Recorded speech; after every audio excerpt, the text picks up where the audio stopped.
ગુજરાતમાં 17 તારીખે યોજાયેલી સ્થાનિક સ્વરાજ્યની ચૂંટણીના આજે પરિણામો જાહેર થઈ રહ્યા છે। એક બાદ એક પરિણામો જે સામે આવી રહ્યા છે।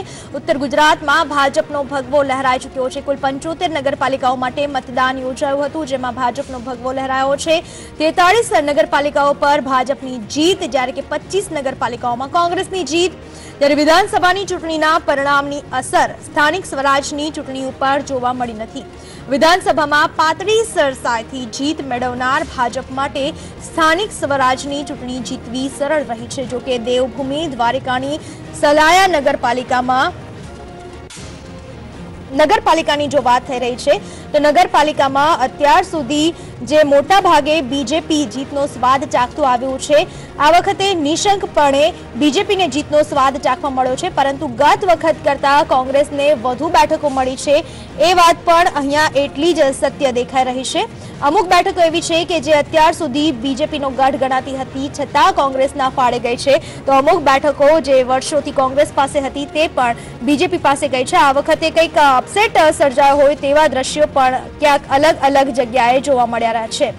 રાપર, કાલાવાડ, શિહોર, જસદણ, કોડીનાર, જામજોધપુર, ધ્રોલ, તળાજા, હળવદ આ તમામ જગ્યાએ બીજેપીની જીત થઈ છે।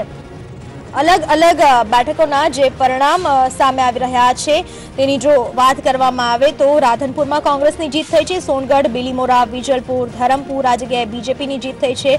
ડાકોરમાં અધર્સને સફળતા હાથ લાગી છે, તો મહેમદાવાદ, સાણંદ ત્યાં બીજેપીની જીત થઈ છે।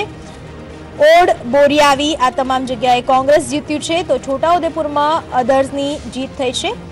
આ તમામ જગ્યાના જે પરિણામો અત્યારે સામે આવ્યા છે। ગત વખત જે કોંગ્રેસ આશરે 9 બેઠકોથી સંતોષ માનવો પડ્યો હતો, તેને આ વખતે ચોક્કસથી બેઠકો વધારે તેના ફાળામાં આવી છે। જલાલાની જો વાત કરવામાં આવે તો અત્યાર સુધીના જે પરિણામો આવ્યા છે, જલાલામાં 17 બેઠકોમાંથી 7 બેઠક બીજેપીના ફાળે ગઈ છે। વિદ્યાનગરમાં 24 બેઠકો બીજેપીના ફાળે ગઈ છે, જ્યારે કે કોંગ્રેસ એક પણ બેઠક અત્યાર સુધી નથી મેળવી શક્યું। તો ઓડમાં ભાજપના ફાળે 8 બેઠકો ગઈ છે, જ્યારે કે કોંગ્રેસના ફાળે 16 બેઠકો ગઈ છે, એટલે કે સીધી ડબલ બેઠકો કોંગ્રેસના ફાળે ગઈ છે। તો કરમસદની વાત કરવામાં આવે 20 બેઠકો ભાજપ પાસે, 4 બેઠકો કોંગ્રેસ પાસે ગઈ છે।